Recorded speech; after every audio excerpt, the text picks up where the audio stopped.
Beanie, welcome. What a privilege it is to have you part of the first podcast here today. It's under Wild at Heart, which is a website I've got going on under Nicola Stone, nicola-stone.com. But we're going to merge it in conjunction with Salford because I believe I would like to start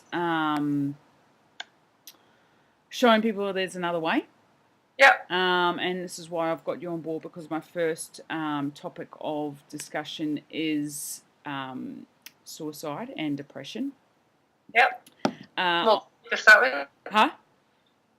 A small topic to start with. Yes, just a small one, but it's a big one, obviously, just because so many people are affected with it now every day, and you know we're prescribing drugs, and I put a big fat hairy question mark around that, just because I believe it's overprescribed antidepressants, 100%. And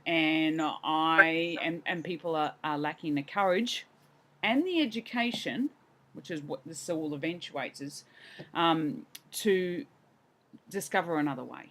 And I guess this is a perfect topic to start off with, because I have been here, you know. I don't want to go into too much storytelling about my past, but suicide was something that, you know, that I kind of delved into at the early ages of 19. I was an athlete, and I felt like my world had come to an end. I was screaming out for some form of attention.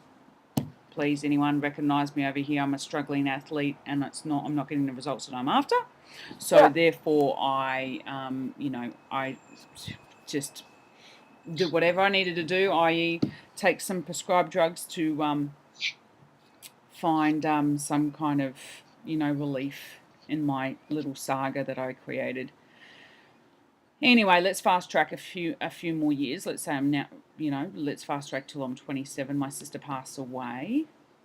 That wasn't really the catalyst, though. I then had a massive horse riding accident, and it's forced me to have some serious post-traumatic stress. Yep. Didn't really understand it at the time, obviously, because you're never really aware of what's going on until it all goes to shit. And that's when I really kind of learnt the reality of depression. And when I say depression, I'm going to make a very clear point of that word.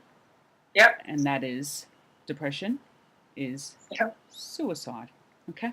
And is suicide, did you say? Yeah. And yes.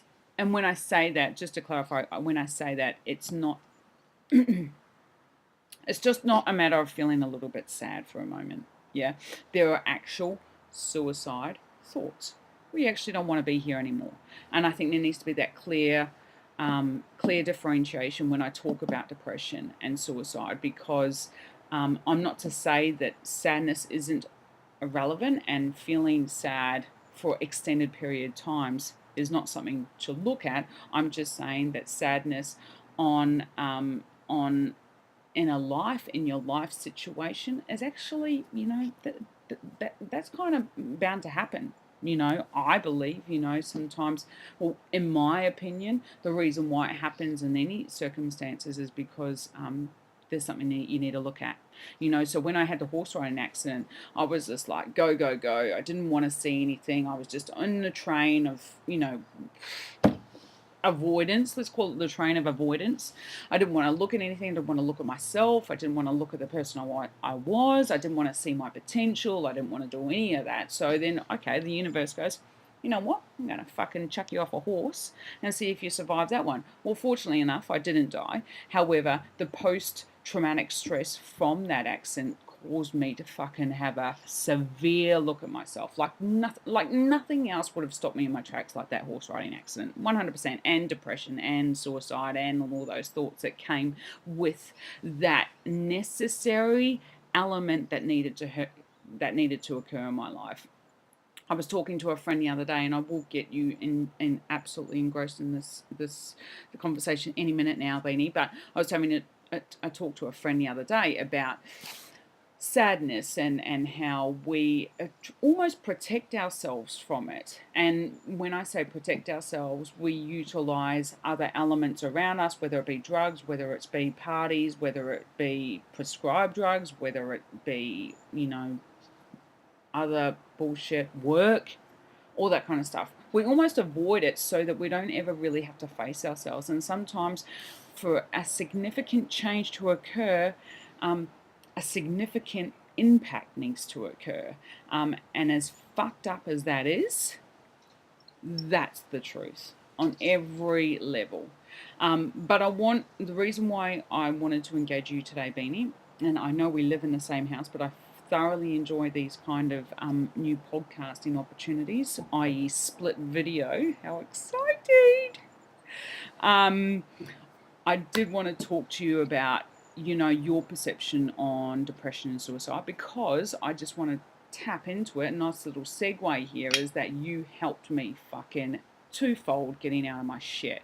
Yeah. So, and I want to paint this very clear picture too before we move on to questions, and that is, just so you understand, I was a massive atheist, okay? I had no idea about energy. In fact, I said to Beanie at one point in our beautiful early part of a relationship, I said, don't even fucking try and do that voodoo shit on me, okay? Now, that's how much I was not open to the potential of outside, but necessary for me to look at options so I could be okay without taking drugs. So what it meant for me is to take a big risk. So Beanie helped me a lot. I've seen her like, I don't even know how many times, but a fuckload of times with kinesiology, and she's helped me through a lot of stuff, but depression was definitely one of them. Tell me, Beanie, Yes. you've got a lot of clients that come see you Yes. from a depressive state. Yeah. Or are on prescribed drugs. One of the biggest questions that I want to ask you is, if people are on drugs, yeah, can they still see you and slowly get off their prescribed antidepressants? And how would you believe the support structure would happen for them so they could feel okay? Because the biggest thing, and the reason why I ask this, the biggest thing is fear. People are so fucking scared about getting off them that they stay off them forever. Forever. Well, there's a number of things that need to happen really to do it safely, and sometimes people can just stop taking them and they're okay. Rarely. I would never recommend that to anyone. Even people that have been on antidepressants for 6 months can have an adverse effect, or like a year long. A friend of ours was on them for 6 months, and then for a year and a half had a massive emotional breakdown off them. So they can have a massive effect on you. For me, I would always recommend that they consult their doctor anyway. Legally, I have to do that, and I think it's a good idea. So I would always recommend that. But then I would recommend a really conscious diet as well. You need to have a diet that's high in fats, more like good fats and things like that, and low in really refined carbohydrates, so you can stabilize that blood sugar. There's a lot of things with blood sugar and shitty foods and sugary foods that make you very emotional, roller coaster and things like that as well. So anyone with emotional stuff, I would recommend that too. And different vitamin supplements, vitamin D, fish oils, things like that. Vitamin C is really good for the adrenals and that sort of stuff. Vitamin B complex as well for neurologically. So there's a lot of support that you can do in that sense. And then along with your mindfulness and all of those sorts of things, they don't necessarily have to go into meditation. A lot of people that I see aren't necessarily as spiritual and things like that as I am. So taking Yeah, that's a question. gradually. I mean, There's no point in spacing them out. can I ask? And that's a beautiful segue there. So okay, so you're not spiritual, okay? And you know, I'm saying someone like myself back in 1975, right? I'm not Yeah, spiritual. yeah, I've never fucking heard of energy. I don't want any voodoo stuff to come over me where I walk out with three heads. You know, yeah. how how how would you describe that's not right. What would you say to that person? Do they need to be spiritually aligned to be open or to receive kinesiology benefits? Absolutely not. Most people don't. I would say, well, if we're talking about spirituality, we're talking about like soulful stuff, really, and meditation and all of that sort of stuff, and universal connection. I would say that's people that aren't like that is not the issue. I would say sometimes strictly religious people are probably the toughest ones to work with in their belief systems as a structure. But kinesiology isn't just an energetic and spiritual practice anyway. It's more to do with physical muscle testing and then neurologically rewiring certain things and nutritional things. So for me to recommend things, I would probably have tested them up to say, yep, you'd benefit from this through a physical muscle test. The energy comes from using acupuncture meridians and things like that, and obviously, chakras and auras and things, but more importantly directly is the acupuncture meridians, which is just Chinese medicine. So if people understand acupuncture, then they'll understand we're using the same energy systems. Yeah. In the body, and if people understand that they want to change their thoughts or they want their brain to be a bit quieter or a bit different or whatever, then of course it can be rewired, and so it's all very physical. It's I'm saying I'm quite a spiritual person, and I do a lot of work to keep myself at a certain level on a spiritual level and connection wise and things like that, but that's not necessary for anyone who comes to see me to have any of that. So if I was suffering depression and suicide, yeah. I know this is a really hard number to put on it, but I would say before you go any further though, I know you say that depression is like when you're suicidal and things like that, but I think that people can be quite seriously depressed and not want to be killing themselves. Okay. Because a lot of people will never do that because of their fear of it. Their fear of death and their anxiety around it would potentially stop them. So okay. I don't, you can say whatever you want because that's a fair point. It's your podcast. But I would say for me that I wouldn't necessarily say just because you are depressed that you'd want to commit suicide, and that's the only way you can be labelled with depression. Because I just think that word. I guess the reason why I've gone down that path is because it is used very flippantly, and I'm not to say that there's not validation for you to feel sadness. Absolutely, but I think that for you to say depression means you want to kill yourself is just as extreme as someone saying that someone's passed away in their family and they're sad, therefore they're depressed and they need antidepressants. Does that make sense? Like, they're very broad. That's very cool. I think. Yeah.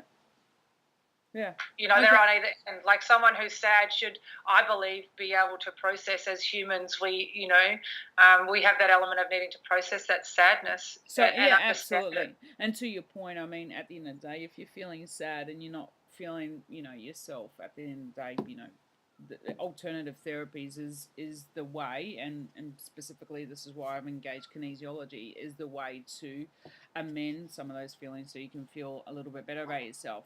Just segueing there, if so I'm coming to see you, I know it's hard to pull a number out of a box, but how many times would I need to come see you, as an indication? I know it's big, I understand, but I guess what my point is, a lot of people, they go see you, which is amazing, and they have a session, and they go, all right, I'm fixed, I'm ready to move on, and potentially that's actually the truth, but potentially it's definitely not.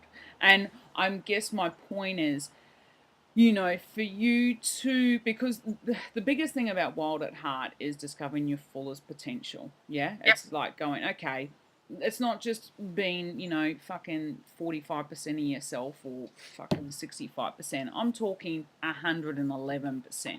I'm talking platform. Let's fucking take it to a new level. So, based on that, you know, knowing full well that 111% that sits within ourselves is accessible. It's just we decide that we don't really fucking think it's accessible, because that just means, I don't know, that you're going to be flying to the moon or something. But what would it take for someone to really truly ascertain the power within them once they could shift this heavier weighted stuff that's kind of bogged them down and made them doubt who they are? I will put this back onto you and probably myself and anyone else who wants to maintain a certain level of something. And this applies to anything. It doesn't just apply to happiness. It doesn't just apply to weight loss. It doesn't just apply to intelligence or anything like that. But anyone who wants to maintain a certain way of being will feed that way of being consistently. So if you want to be a happy person, and I know I refer sometimes to an article I read in the paper once about a woman who was diagnosed with 3 different things or disorders or whatever, and she was so excited that she finally knew what was wrong with her, so now she can implement these steps that she does every day to make sure that she's okay. And I read it and I went, wow, they're things that I do every day. And that's not because I have 3 different labels of disorders on myself. It's because that's what most people do every day to maintain a healthy, emotionally healthy life. You know, some people go to the gym and they look at people and they go, wow, why are they, it's so easy for them, why are they so fit, why are they so whatever, and they don't realize that every day they're eating good food, they're consistently doing some type of exercise and things like that. So it's the same with emotional support. So of course it's the same with antidepressants as well. It's like saying, you say that someone will come and have one session and go, I feel great, thanks, and then go out into the world. It's the same as antidepressants. The whole idea of them as a design originally was to allow the curtain to be lifted a little bit so people could see enough or be okay enough to step out and work on whatever it was that was an issue. And I guess that's the problem today, and we're so trained for, firstly, external sources to fix us, which is what, I say the medical model is the best marketing strategy you've ever seen. If you want, they've marketed it so well they can't even cope with their own influx of patients. So we're not taught to look at ourselves to be helpful here. We're taught to look at things outside. So if someone can fix us quickly, then we go off on our merry way. And I guess, again, like you said, people, you don't understand what it must be for people to think they're getting like flying to the moon or something by being awesome in themselves. But people don't understand how good they can feel. It's like at the moment most people are saying, please just stop this pain a little bit. If you can make that pain 8 out of 10 instead of like 12 out of 10, then that's amazing. 8 out of 10 would feel amazing to that person, wouldn't it? So, of course, they go off on their merry way and go, that's great.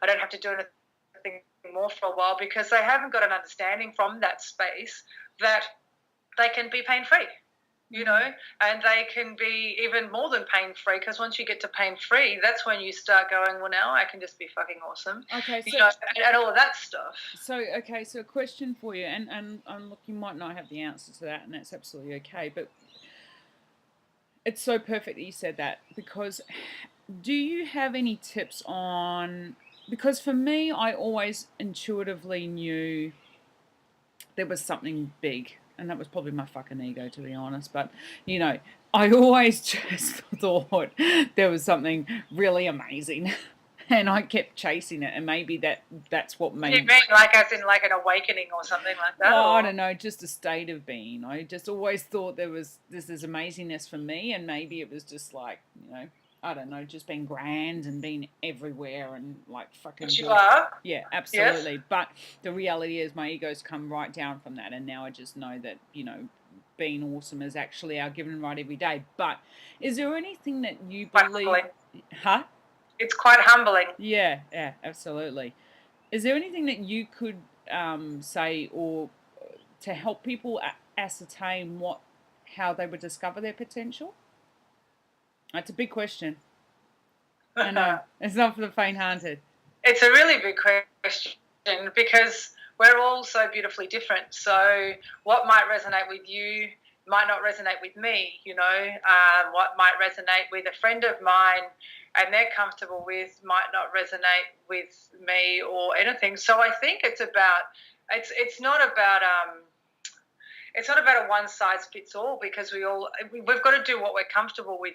When you were depressed and things like that, you went and saw a psychologist to help you because that was the level that you were at, and it's the most advertised mainstream level. And I think if people are really comfortable doing that, that's what they should do, as an inroads, because just talking to someone, it can be quite helpful to a point. Obviously, as a kinesiologist, my belief is to go to more levels and clear where, find out where it started, what's going on, and change those belief systems and shift the energy that's stagnant in the body around that. But yeah,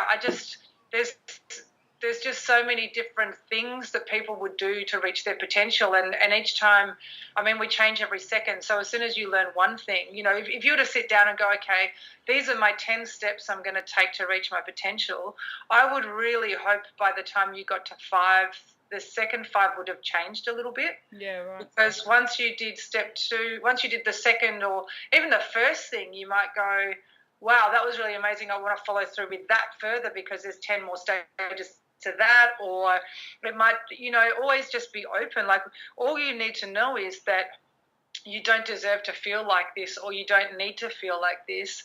So then you probably do whatever it takes. And if you're not sure, then go down mainstream for sure, like the most obvious, but always understand that if that's not working for you, try the next thing. And try the next thing. Like, when I moved up here from Melbourne, I tried to find a kinesiologist for myself, and I think I went to 5 different people because it can be quite broad with the muscle testing and the kinesiology title. It's been narrowed down a bit more now, but people claiming to be kinesiologists, it was really interesting and an eye-opener for me to see the difference. But I didn't just go, well, I know that kinesiology has helped me a lot, therefore I need to go to that kinesiologist. I went, that person's not for me, that person's not for me, that person's not for me. And it wasn't until about, I think, the 5th person, that you found the right one. I found someone who resonated with me. Well, just resonated with me, I don't see them anymore either because I've evolved, and therefore,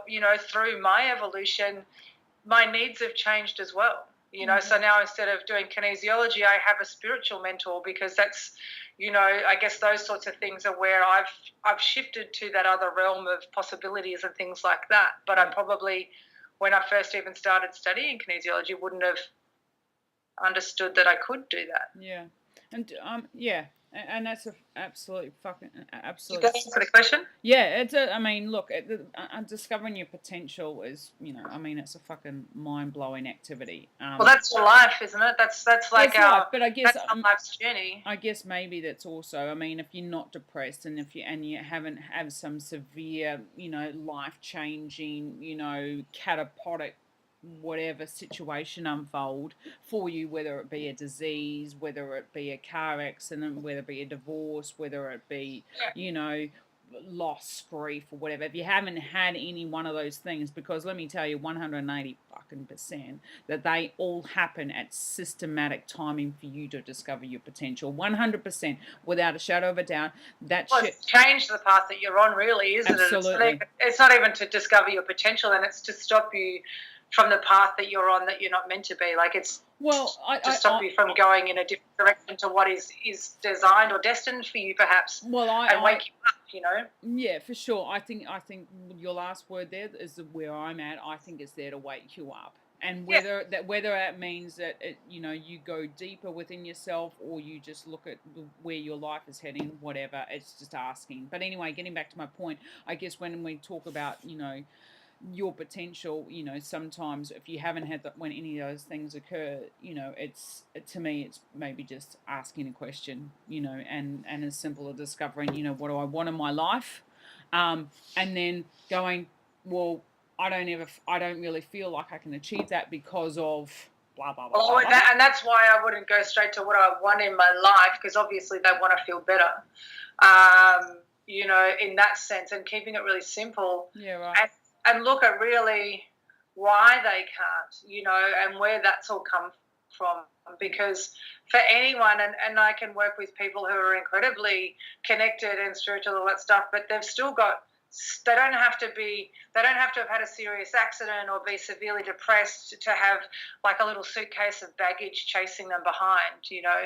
And I just think to reach your full potential, like the first step for anyone is to get rid of all of that stuff. And that's really scary for people, but it's scary. Why is it so scary? Like, why do you think it's so fucking scary? The brain is wired. The brain is wired to always take an option that it knows. So it will always go for, even if it's something that's tremendously traumatic for you, it's still better than the unknown. So our fear of the unknown, I believe, it's a tremendous mind thing, really, more than anything, because your heart intelligence and those sorts of things will always go for new things and excitement things and growth, like anything that helps you grow. So even if you're afraid, but you can be okay, like the heart will always step you in there. But the mind in itself is always stuck in a hardwired, this is what happened last time, so next time it'll probably be similar, or this is the only, when it goes through your brain, it goes back to this is the only variable I have to measure, because it has to measure everything. So, and this is the event I have to measure, and it wasn't optimal, but we're still alive. That's actually whereas if we choose over here, the brain won't go there because there's nothing to measure. Yeah, so it always reverts back to what it's known in the past. It's actually a good point that you mentioned there, because I remember when I said to you, don't do any voodoo shit on me, that comes from a past of being very much non-educated on the world that potentially is, but also showing a lot of negativity towards religious or spiritual, let's say religious, because that's the main box that was, that spirituality we're put into, spirituality is religious, therefore it's, looked upon as bad, but spirituality is just your fucking being of light, it's nothing religious, you just do what you do, and you can be everything that you are. That's so awesome about it. But anyway, that's segue. But that actually perfectly aligns to why I was so shut off to it, and why so many people are shut off to it is because, like most people, we're ignorant, naive, and unable to look outside past conditions, because it takes a very fearless person to step outside the unknown. It takes someone it's a belief too. People don't understand that we're more than our physical body, and that's something we've been brought up, to believe that this is it, and it's only when people go, surely there's more to it than this. And if we use just the human being, like the general human being in an everyday to day life, we're only living really, they say, like to 30% of our potential, because we're forgetting like the physical realm for us, and I'm not going to get too like hippie on you, but the physical realm as that 30% I'm talking about, it's really limited. It's all we know, and it's a majority of our life. And like even for us, we would say, physically we're definitely here and we're definitely living and doing this thing, and spiritually maybe it's 30%, but it's actually more that this physical that it is only 30%, and then there's a whole universe of everything. We've always said that we're disconnected from it all, but it's not the truth. And I think because we're limited by our physical brain in our belief systems, or we think we are, but we're not, because we think we're limited by our physical body and our physical brain, then when those things aren't working, technically we're fucked. Yeah. Do you know what I mean? Like then in a very set mind of what we've been brought up to believe is once they're not okay, then we're not okay, and there's really not a lot that we can do,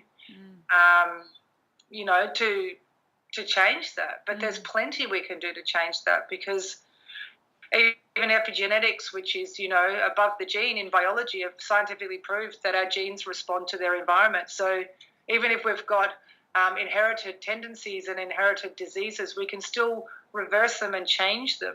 We can. You Absolutely. know, through lifestyle choices, and lifestyle choices is your environment, it is nutrition, and it's emotions and things like that. So, you know, if you're constantly feeding yourself really negative vibes every day and you're down on yourself because of the stuff that you've got walking behind you, is in your baggage and things like that, then you're constantly feeding yourselves that thought process that you know, everything's shit, so it's going to be shit, so it will be shit. You know, it's true. You know, it's I true.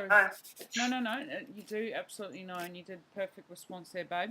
I want to also ask you about, you know, when you get someone, I don't want to go too much into detail with this, but when you have someone come in with depression and anxiety or whatever it may be, you know, I get excited. Yes, you get excited.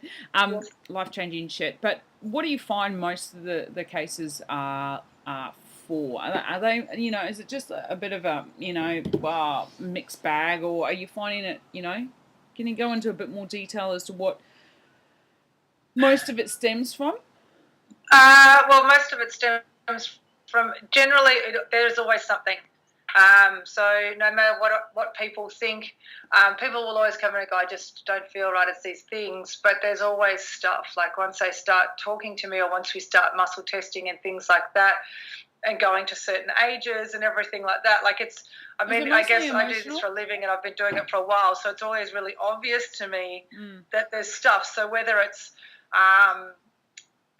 you know, little things like, I guess not even little things, big things. A majority of people were bullied, you know. I mean, I don't even know.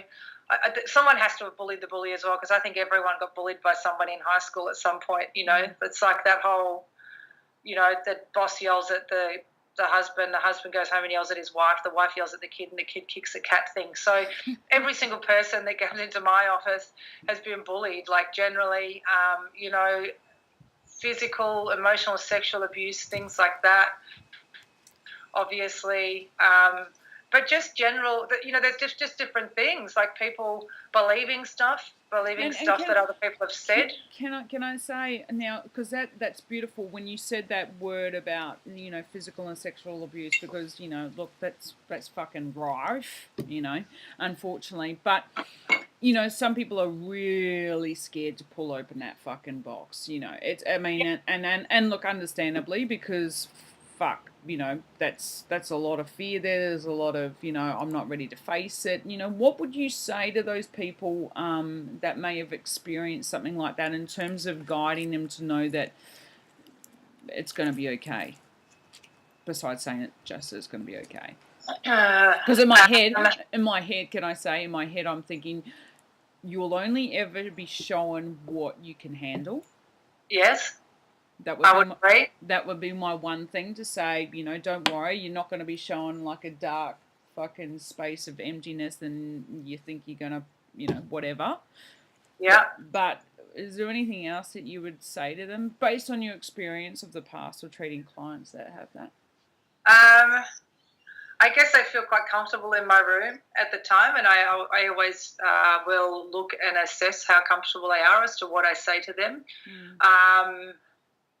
No matter what people have, no matter what people have had happen to them, no matter what, I guess the hardest thing is for them to understand it's just a story. So I wouldn't just say it's just a story, but it's trying to get them to understand that, like, they are not their story, and how to forgive.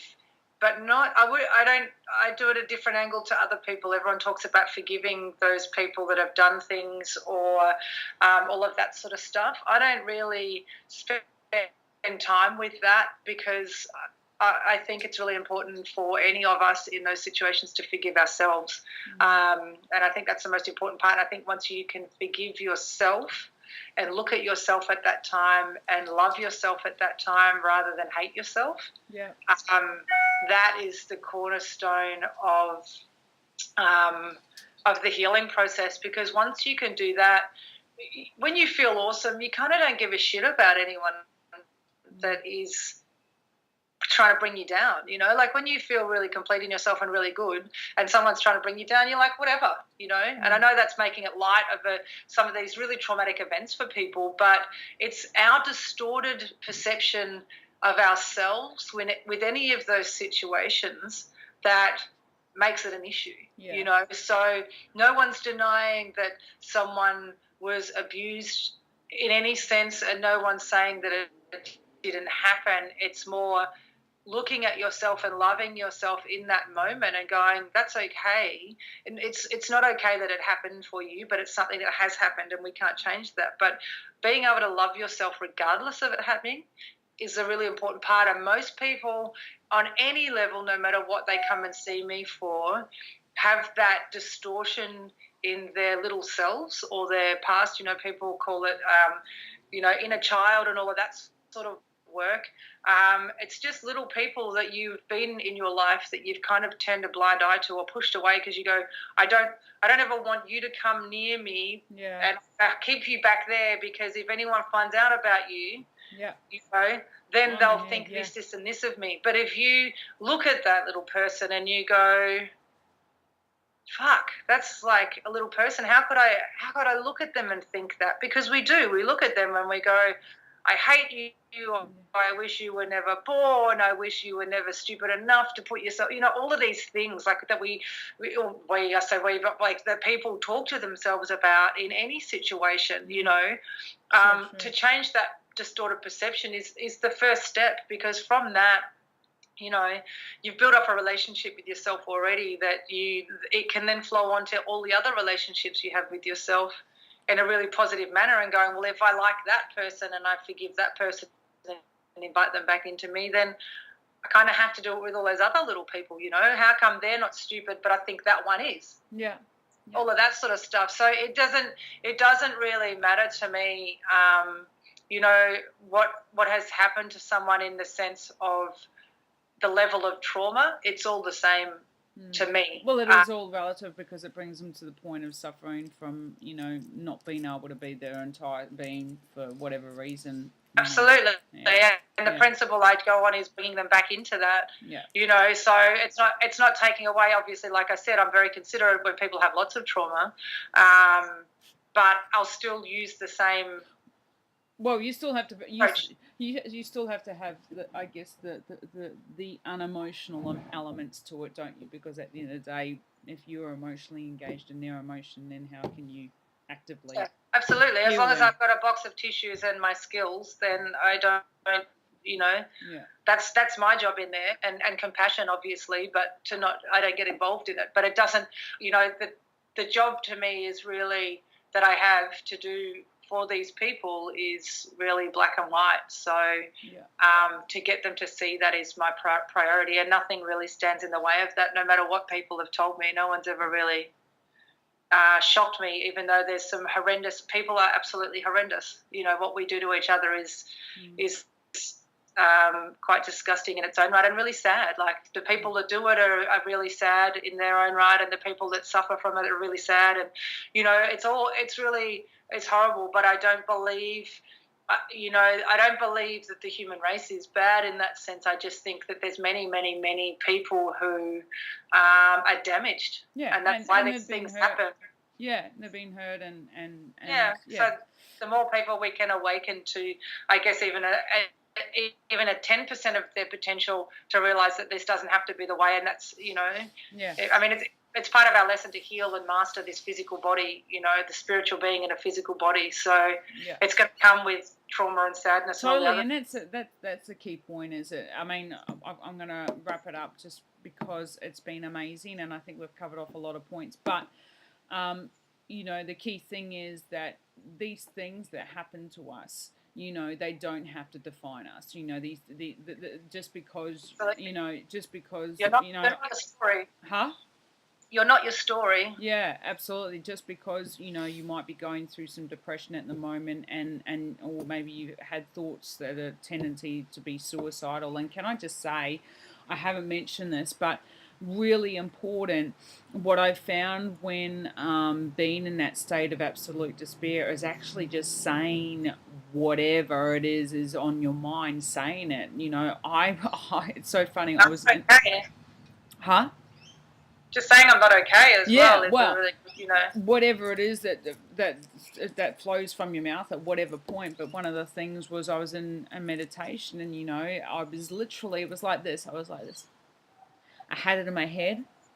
I want to. I have thoughts of sort of size. I have, you know, I have these thoughts in my head. I feel like killing myself. I feel like killing myself, you know. And it was just sitting in my head like this. And it's took me so much to say it. But I actually turned around and I said, but what happened if you want to kill yourself? You know, and those words, they were like fucking bricks. They were just this big brick. Well, And you it can was, really hear them out loud, don't you? oh, it's You can so, tell stories to yourself constantly all day, totally. but it's only when you bring it to the front that you go, "Holy crap, really? What? And What?" then when you say it, you go, then you're worried about it actually coming true, but then the mind moves on to something else, about some other fear. Like it just keeps moving. It keeps moving on. What else can I attach myself to? What else can I attach myself? And then before you know it, you wake up the next day and you go, I'm a little bit lighter. It's weird. I can't explain it, but I guess my point is to that, you know, if you are watching this and or you've shared it or whatever, and you are that person that has been in that point, you know, the point is you have to say it. You don't have a fucking choice. You have to say it out loud. You have to say, I feel blah blah blah blah blah, or Or even just bringing whatever it is out from behind you yep, and hiding it into the front, you know, yep. and looking at it and going, well, what is it really? Because as soon as you bring it in front of you, it's never as big as it was behind you. And that's the message. That is absolutely the message in the bottle. Besides every fucking thing Just else, look at it. huh? Yeah. Besides Just everything, look at it. Say it yeah, out loud. Absolutely. yeah. Besides everything else we've said, but I really want to thank you, Beanstar, for absolutely showing some light on this awesome topic, and so Hours needed, on it. huh?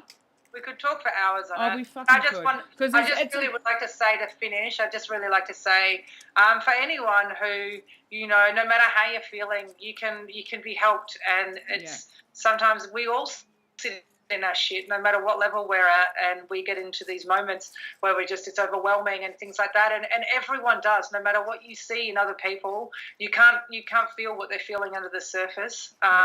You don't know what they're going through, but there's help for anyone, whatever you choose to do, you know, yeah, but just choose. But definitely there's someone that will help.